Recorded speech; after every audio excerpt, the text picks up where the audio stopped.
Subscribe करें मेरे NCERT hub channel को और यहाँ जाके बेल आइकन पे क्लिक करें ताकि आपको सारी की सारी नोटिफिकेशन मिल सकें और एक लाइक करके ज़रूर जाएं।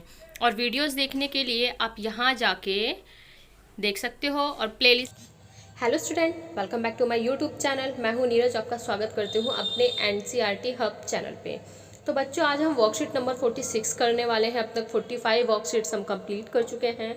जो आपका इसमें नाज़ीवाद जो हिटलर का चैप्टर चल रहा है, लास्ट वीक हमने पूरा 3 दिन जो आपकी वर्कशीट आई उसमें हमने यही कंप्लीट किया है और इस वीक भी आपका यही चैप्टर अब चलेगा। तो इसमें जो आपका टॉपिक है, ये 4 टॉपिक हम इसके अंदर करने वाले हैं, यानी कि नाज़ीवाद और हिटलर का उदय। तो बच्चों, आपकी वर्कशीट कब की है? ये आपकी 20 अक्टूबर की वर्कशीट है और क्लास 9 के लिए है। और सामाजिक विज्ञान की पुस्तक में आपकी जो इतिहास पुस्तक है उसका जो चैप्टर नंबर 3 है बच्चों, हम वही कर रहे हैं। इसके बाद आपका एक चैप्टर और होगा, देन आपका 9 का सिलेबस फिनिश। अब तक ऑलमोस्ट आपकी सारी की सारी बुक्स कंप्लीट हो चुकी हैं।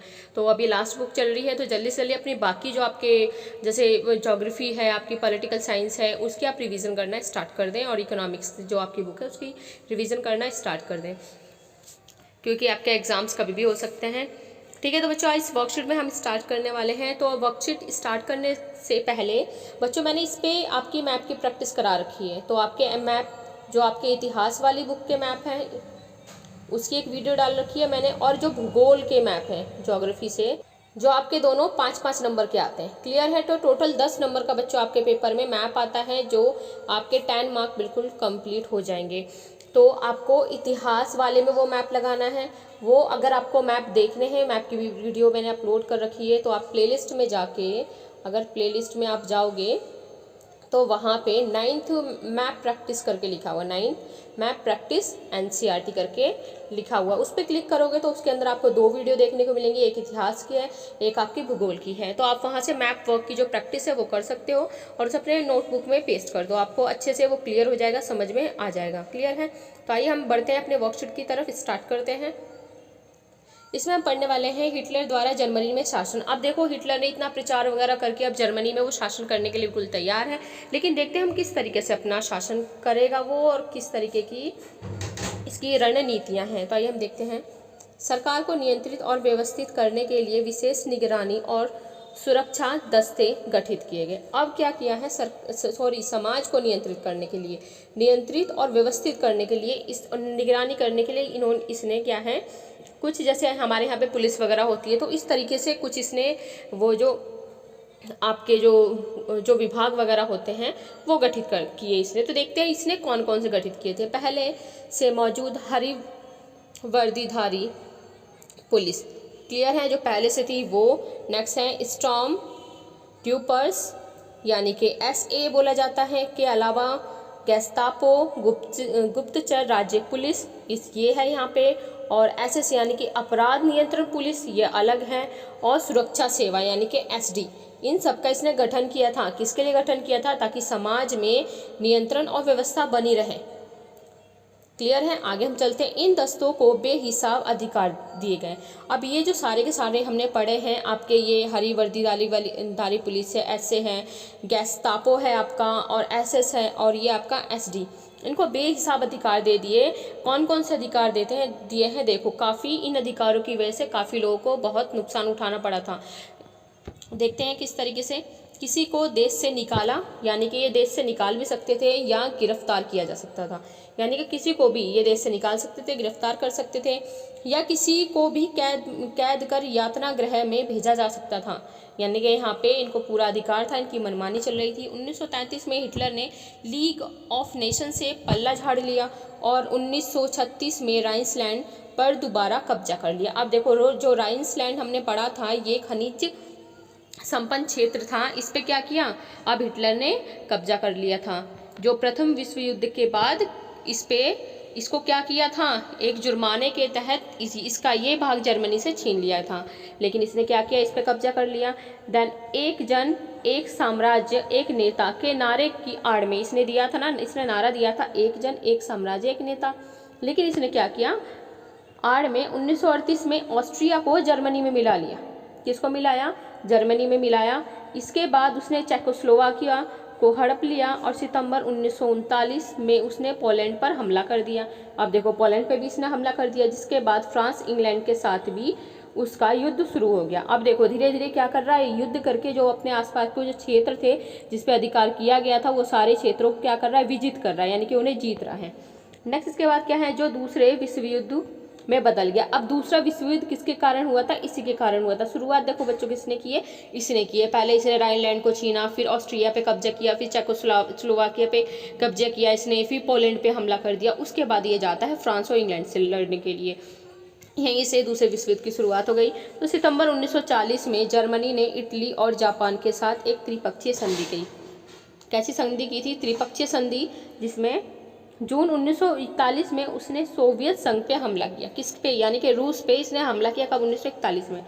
यह हिटलर की एक ऐतिहासिक बेवकूफ़ी थी, क्योंकि यहीं से इसका पतन का कारण यही बना है। इसी के बाद इसका पतन शुरू हो गया जब जापान ने हिटलर को समर्थन दिया और पर्ल हार्बर पर अमेरिकी ठिकानों को बमबारी का निशाना बनाया गया। तो अमेरिका ने भी क्या किया, अमेरिका भी अब पीछे रहने वाला नहीं है। तो ये इसने क्या किया, अब ये दूसरे विश्व युद्ध में कूद जाता है। जो आपका दूसरा विश्व युद्ध चल रहा था बच्चों, अब उसमें किसकी एंट्री होती है, अमेरिका की एंट्री होती है, क्योंकि इसके जो अमेरिका के ठिकाने हैं इस पे इन लोगों ने क्या करी, बमबारी। जैसे हिटलर ने और जापान ने मिलकर बमबारी करी है। अब अमेरिका भी पीछे हटने वाला नहीं था, अब अमेरिका आता है। यह युद्ध 1945 में हिटलर की पराजय, यानी कि अब देखो इसकी गलती थी, इसकी गलती की वजह से इसकी पराजय हुई। और जापान, अब देखो इन्होंने दोनों ने हरकतें करी थी, अमेरिका के जो ठिकाने थे उस पर बमबारी करी थी, इसकी वजह से हिटलर की तो पराजय हुई और जापान के हिरोशिमा जो शहर था पर अमेरिकी परमाणु बम गिराने के साथ ख़त्म हुआ। तो आपको क्लियर है बच्चों, जो परमाणु बम का पहली बार यूज़ किया गया था वो कब यूज़ किया गया था, द्वितीय विश्व युद्ध में इसका यूज़ हुआ था। और किस वजह से, क्योंकि पहले जापान और हिटलर ने ही क्या किया, युद्ध किया अमेरिका के साथ। देन फिर उसके बाद अमेरिका खुद आता है, आने के बाद उसने क्या किया, पहले हिटलर को हराता है। देन उसके बाद ये हिरोशिमा जो जापान का एक शहर था उस पर परमाणु बम गिराता है। इसी के साथ ये युद्ध समाप्त हो जाता है। क्लियर है। उसके बाद कोई आपके प्रथम और द्वितीय विश्व युद्ध हुए थे, उसके बाद युद्ध नहीं हुआ। यहाँ से थोड़ी शांति हो गई, क्योंकि काफ़ी जान माल की इसमें बहुत हानि हुई थी, बहुत लॉस हुआ था, लाखों लोग मारे गए थे इसमें, और जो अर्थव्यवस्था थी बिल्कुल चरमरा गई थी। तो आइए हम आगे देखते हैं कि अब वहाँ पे हिटलर ने अपने यहाँ पे किस तरीके की व्यवस्था की थी और क्या क्या इसने वहाँ पे हरकतें की थी। तो देखते हैं। सत्ता में पहुँचते ही नाज़ियों ने शुद्ध आर्य जर्मन के अलावा, यानी कि आर्य यानी कि जो शुद्ध जर्मन जिसको माना जाता था वो जर्मनी के हैं। आर्य को ये मानते थे ये सर्वश्रेष्ठ हैं, जर्मनी के हैं और सबसे ऊपर यही हैं। तथा जो बाकी नस्लें थी बच्चों, जो बाकी वहाँ पे नस्लें थी, जैसे कि अन्य नस्लें जो वहाँ उस टाइम पे बीमार थे, समाजों को अवांछित मान उनका सफाया करना शुरू कर दिया। इन्होंने ये माना कि आर्य सबसे बेस्ट हैं, यही सही है, सर्वश्रेष्ठ हैं। बाकी सब जो अन्य नस्ल हैं, जो कोई भी और अलग नस्ल से था या किसी को बीमारी थी कोई, उन्हें क्या किया, समाजों को अवांछित मान उनका क्या करने लगे, सफाया करने लगे। यूथनेसिया यानी कि दया मृत्यु, क्या बोला जाता है, दया मृत्यु कार्यक्रम के तहत बच्चों देखो, दया मृत्यु एक कार्यक्रम चलाया गया जिसके तहत लाखों जर्मन को मार दिया गया। ये अपने आप नहीं मरे, इनको क्या किया गया, मारा गया, दया मृत्यु के द्वारा इनको मारा गया। नाज़ी जर्मन में सबसे बुरा हाल यहूदियों का हुआ। किसका हुआ था बच्चों, यहूदियों का हुआ था। उनकी नज़र में यहूदी आदतन हत्यारे और सूदखोर थे। यहूदी क्या थे, आदतन हत्यारे और सूदखोर थे, जो अपनी घनी बस्तियों घेटों में रहते थे। हिटलर की दृष्टि में इनका सिर्फ एक ही हल था, यानी कि अब देखो ये सबसे बड़ा दुश्मन किसका था, हिटलर, यहूदियों का था। और ये क्या कहता था कि यहूदियों का सिर्फ एक ही हल है, क्या, यहूदी को पूरी तरह से ख़त्म कर दिया जाए। ये चाहता था, ये जो है यहूदी जो हैं इनको पूरी तरीके से ख़त्म कर दिया जाए। लेकिन इसके लिए इसने क्या किया देखते हैं। नाज़ियों ने यहूदियों को तरह तरह से आतंकित किया, उनकी आजीविका के साधन छीन लिए, यानी कि जो अपनी रोजी रोटी कमाते थे वो साधन छीन लिए गए। और उन्हें शेष समाज से अलग कर दिया गया, यानी कि जो वहाँ के रहने वाला समाज था उनसे अलग थलग कर दिया। बाद में इन्हें पोलैंड में बनाए गए जो गैस चैम्बर थे, जो काफ़ी एक हमारे स्वास्थ्य के लिए हानिकारक होते हैं, में ले जाकर मार देने की रणनीति अपनाई। तो देखो आपके अकॉर्डिंग बताओ, हिटलर क्या अच्छा था? हिटलर एक अच्छा नेता था या नहीं था? आप बताओ खुद। तो हिटलर एक बहुत बेकार नेता था। अगर उसकी देखा जाए रणनीति, तो वो काफ़ी इसकी युद्ध के लिए सही थी, अपने क्षेत्रों में जीतने के लिए सही थी, लेकिन वहाँ के लोगों के लिए बहुत बेकार थी। जो आर्य थे उनके तो ये फेवर में था, लेकिन उसके बाद जब वहाँ पे बीमार या बुजुर्ग लोग थे, वो इन्हें ये सोचता था कि ये लोग अवांछित हैं, इन्हें इस धरती पे रहने का कोई भी अधिकार नहीं है। तो काफ़ी लोगों को, इसने लाखों लोगों को ऐसे ही मरवा दिया। उसके बाद फिर ये यहूदियों के पीछे पड़ता है और उनको भी मारने के लिए क्या रणनीति बनाई थी? कहाँ पे? गैस चैम्बरों में मारने की रणनीति बनाई थी। तो देख सकते हैं बच्चों, इस वर्कशीट में आपके इतना ही था, लेकिन एक हमारे जो इतिहास से हमें चीज़ सीखने को मिलती है कि देखो पहले क्या क्या स्थितियाँ रह चुकी हैं। किसकी बात चल रही है बच्चों? जर्मनी की बात चल रही है। ये ऐसी ऐसी स्थितियाँ रह चुकी हैं जिसमें लाखों लोगों को ऐसे ही मार दिया जाता था।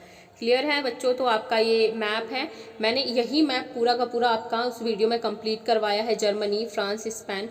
तो आपका जो प्रथम विश्व युद्ध में बच्चों शामिल देश थे और आपके द्वितीय विश्व युद्ध में शामिल देश थे, वही आपका पूछा जाता है, वही उसमें पूरा का पूरा कंप्लीट कराया गया है, जो आपके एग्ज़ाम के अकॉर्डिंग कराया है, जिसमें आपके जो क्वेश्चन पूछे जाते हैं। तो आप उस वीडियो को ज़रूर जाके देखें।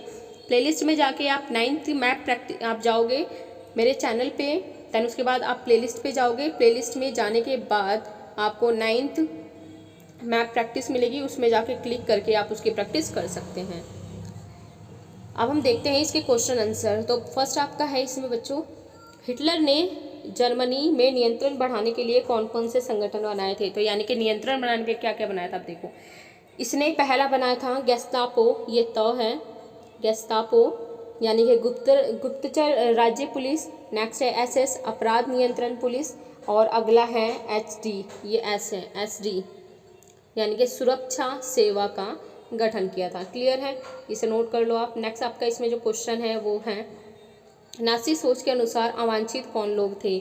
तो इसका उत्तर है नात्सी। ये आपका यहाँ पे आएगा नात्सी। नात्सी क्लियर है? ये वर्ड आपका यहाँ आएगा। नात्सी सोच के अनुसार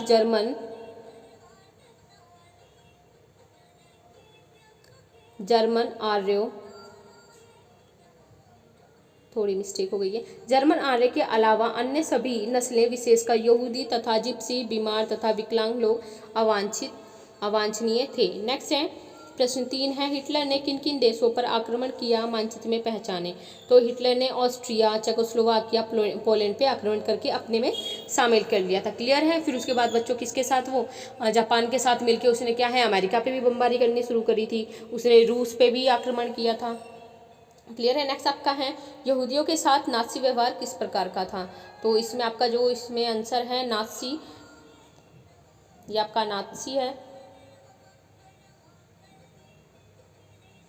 नासी सोच के अनुसार यहूदी अवांछित थे, उनको तरह तरह से डराया गया और उनकी आजीविका छीन ली, उन्हें समाज से अलग थलग कर दिया गया। 1942 के बाद पोलैंड में गैस चैम्बरों में ले जाकर मार देने की रणनीति अपनाई गई। वही है जो आपकी वर्कशीट में अभी हमने पढ़ा है पूरा का पूरा।